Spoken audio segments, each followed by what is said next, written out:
Bonjour et bienvenue dans cette nouvelle vidéo consacrée ici à ce tutoriel ici sur l'apprentissage de React. Et dans la vidéo précédente, on avait parlé ici du flux de données, c'est-à-dire les échanges d'informations entre des composantes enfants et des composantes parents. Et là, on avait appris le premier flux qui consistait à ce qu'un parent puisse envoyer ici des informations à un enfant. Donc là, souvent, il peut y arriver des cas où lorsque vous travaillez dans votre application React, vous voulez que la composante enfant puisse communiquer directement avec le parent. Donc, comme on l'a fait au niveau ici de la première introduction, c'est-à-dire lorsqu'on l'a fait pour la communication parent-enfant, on va faire ici une petite démonstration pour que vous puissiez voir comment est-ce que ça se passe lorsqu'on veut communiquer de l'enfant vers le parent. Alors là, ici, je suis parti ici sur un projet totalement vide. On a ici le app.jsx qui est la composante parent ici de ce projet. À l'intérieur de ce projet app, de ce nouveau projet, j'ai créé ici une composante, un dossier de composantes et je vais créer ici une nouvelle composante que je vais appeler enfant. Donc, je vais l'appeler ici enfant.jsx. On peut repartir de 0. On peut mettre ici un port React from React. Je vais ici créer ici une constante que je vais appeler ici enfant, ce qui serait égal à une fonction fléchée. Et tout ce que cette fonction enfant va faire pour le moment, c'est qu'elle va retenir ici un h1 qui sera ici composante enfant. Donc là, on mettra juste ici composante enfant au niveau ici de ce enfant.jsx. Ensuite, ici, on va revenir sur le app.jsx et ici, on va vouloir importer ici cette composante enfant. Donc là, ici, je peux faire ici un enfant. Je peux ici venir ici, faire ici un const enfant et là, j'oublie toujours d'exporter. Je dois faire ici un export default de enfant. Ensuite, au niveau ici de app.jsx, je peux venir maintenant ici importer l'enfant. Donc, je fais ici enfant. Et n'oubliez pas ici de mettre ici l'auto-import qui doit faire ici import enfant from component enfant. Ou alors selon la structure que vous aurez donnée ici à votre projet. Donc, si on fait ce qu'on enregistre et qu'on retourne ici sur le site, on aura ici composante enfant qui apparaîtra. Alors là, ici, on va mettre ici un petit paragraphe. Donc, on mettra ici un paragraphe qui sera message de l'enfant. Voilà, on mettra ici message en provenance. Ou alors on pourra mettre ici message en provenance de l'enfant. Alors, là, ici, on a cette valeur-là qui provient ici de la composante enfant. Et là, ici, on a cette valeur-là qui provient ici de la composante parent. Et ce qu'on veut faire pour le moment, c'est que là, ici, on va mettre ici un bouton ici sur la composante enfant. De telle sorte que lorsqu'on clique ici sur ce bouton, on puisse envoyer ici un message à la composante parent.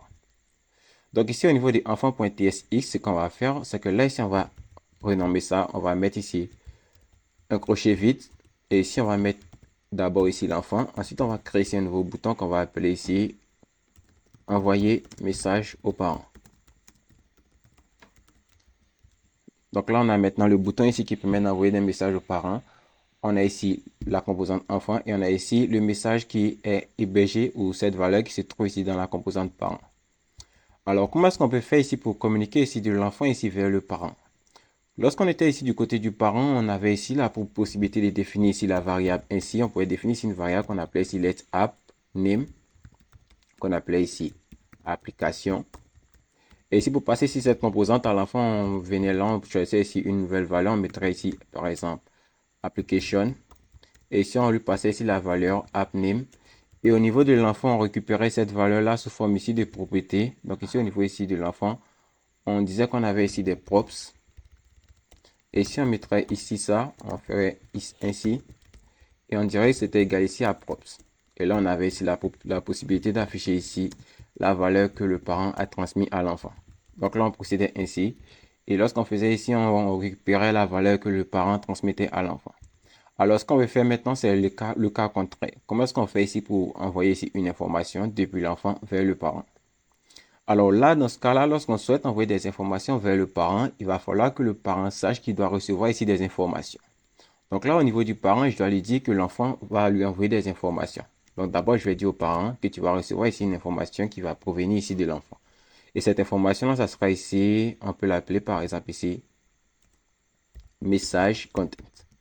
Donc on dira au parent que l'enfant lui enverra ici un message content. Et à ce message content-là, on va lui dire qu'il attendra ici une variable qu'on va appeler message.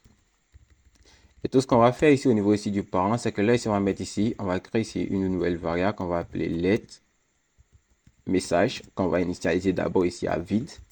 Donc, on dira que par défaut, ici, on n'aura pas de message. Et lorsque l'enfant verra ici un message, la nouvelle valeur ici de message, ça sera égal à message. Et là, ici, je vais mettre ici deux variables un peu distantes pour que vous puissiez ici faire la différence. Je dirais qu'ici, c'est message from child, qui veut dire message de l'enfant. Et on dira que le message qu'on a stocké ici au niveau du parent, ça devient égal ici au message qui provient ici de l'enfant. Donc là, ici, le message content, cela veut dire qu'on dit aux parents, donc ici, on dit aux parents qu'il va recevoir cette propriété de l'enfant.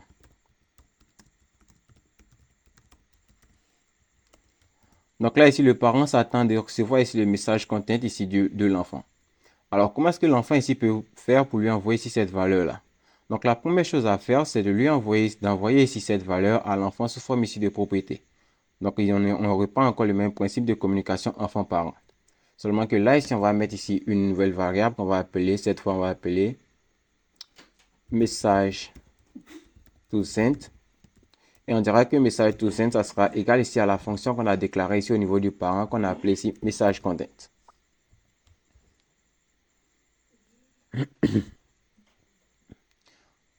Donc, à présent, l'enfant a cette nouvelle propriété message to send qui se trouve ici au niveau ici des props. Donc, ici au niveau de l'enfant, on va récupérer ici cette propriété.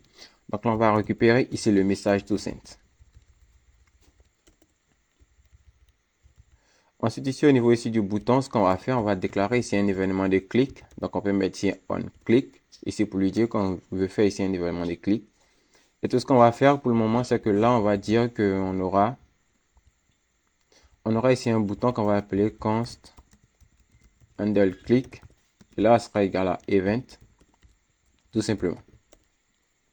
Et ici, au niveau ici du onClick, on va lui dire que là, il va appeler ici la fonction handle click. Donc là, vous inquiétez pas, plus tard, on reviendra ici sur les événements du DOM, tels que le click, le double click, les over, mais pour le moment, on va juste considérer ici la fonction onClick qui permet de vérifier si on a cliqué sur un élément. Et là, si on a cliqué ici sur un élément, ce qu'on veut faire pour le moment, c'est qu'on veut créer ici une nouvelle variable, une nouvelle constante qu'on va appeler message from child. Et là, on dira que le message from child ici sera égal à ceci, est un message de l'enfant. Et là, cette variable elle ne va pas recevoir ici d'événement. On va lui dire qu'elle va juste faire ça. Ensuite, là, on va venir là et on va juste mettre ici un coin alerte pour voir si on récupère bel et bien la valeur de message from child. Donc, si on fait ce qu'on enregistre et qu'on retourne ici sur l'écran, qu'on clique ici sur envoyer message aux parents, on voit bien qu'on a ici la lettre qui apparaît. Ceci est un message de l'enfant. Alors, à présent, ce que nous souhaitons faire, c'est de transmettre ici cette variable-là aux parents. Alors que le parent ici, on lui avait dit qu'il attendait ici une propriété qu'on appelait ici message content. Donc ici, pour pouvoir ici profiter ici de cette variable, de cette propriété message content qu'on a définie au niveau de l'enfant, on va venir là et on va lui dire qu'on a ici message to send. Donc ici, on a appelé ça message to send, la propriété qu'on a envoyée à l'enfant. On l'a appelé ainsi message to send. Et ici, on va lui dire que message to send et maintenant le message que tu dois envoyer, c'est la variable message from child. Donc ici, on dit aux parents que lorsque tu vas aller chez l'enfant, tu dois te préparer à recevoir ici une variable qui se trouve ici dans le message content. L'enfant maintenant, lorsqu'il arrive là, il sait qu'il peut contacter ici le parent en appelant ici cette variable message to send. Puisque cette variable-là, message content, on l'a renommée ici en message to send avant de l'envoyer sous forme de propriété à l'enfant. Donc lorsque l'enfant ici récupère cette propriété, il peut maintenant bénéficier de cette propriété qui est hébergée ici sur le parent, c'est-à-dire cette propriété, elle est définie ici sur le parent, ou alors cette fonction est définie ici au niveau du parent. Mais puisqu'on l'envoie ici sous forme de propriété au niveau ici de l'enfant, l'enfant ici peut bénéficier ici de cette propriété, et cette propriété, lorsqu'elle sera appelée directement depuis l'enfant, elle affectera le lieu où elle a été définie, c'est-à-dire dans ce cas-là, elle a été définie ici au niveau de ce parent-là. Donc, je reprends ça et si je mets ici un alerte, ici je mets ici un alerte de message. Donc je mets ici un alerte de message du côté ici du parent. Et ici du côté de l'enfant, tout ce que je vais faire, c'est que je fais ici un message to send et je passe ici le message qui doit être envoyé ici au parent. Donc si on fait ce qu'on enregistre et qu'on rafraîchit, cette fois-ci je clique ici sur envoyer message au parent. Vous allez voir que j'aurai ici, ceci est un message de l'enfant. Et cette alerte-là, elle provient d'où? Elle provient ici du parent. Puisqu'au niveau ici du parent, on a créé ici cette fonction d'écoute ici de l'événement qui provient ici des enfants. Et ici, ce qu'on peut faire, c'est que là, ici, plutôt que de faire ici message en provenance de l'enfant, alors là, vous voyez que lorsqu'on clique ici sur envoyer un message aux parents, on récupère ici le message qui apparaît ici dans cette alerte-là. Puisqu'ici, on avait ici mis ici une alerte de la variable message qui était reçue ici par l'enfant, par le parent. À présent, comment est-ce que je peux faire si je vais mettre ici la valeur ici du message? Parce que là, ici, si vous remarquez bien, j'ai stocké ici une variable que j'ai appelée ici message. Donc, si on procède comme on l'a dit et qu'on retourne ici sur notre interface et qu'on clique ici sur envoyer message aux parents, on va avoir ici cette alerte qui va apparaître parce qu'au niveau ici du parent, on a mis ici une alerte du message qui a été reçu ici de l'enfant. Donc ici au niveau de l'enfant, je peux venir modifier le message comme je le veux. Je peux mettre ici message enfant.